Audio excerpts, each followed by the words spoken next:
আর গর্ভ হইতে তোমাদেরকে বহন করে আসিছি, মাতার উদর হইতে তোমাদেরকে বহন করে আসিতেছি।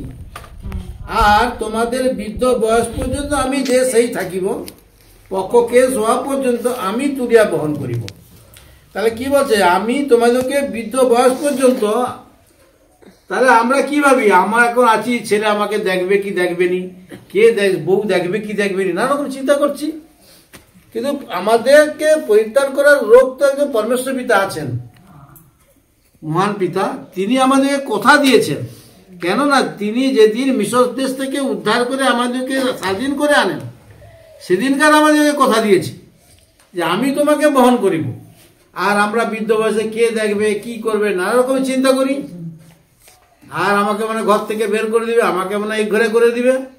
তো আমার পিছনে আমার সঙ্গে কে আছে, পরমেশ্বর পিতা আছে। তিনি আমাদের কথা দিয়েছেন, তিনি রক্ষা করবেন। তিনি কি মনুষ্য যে তার কথাটা মিথ্যা হয়ে যাবে?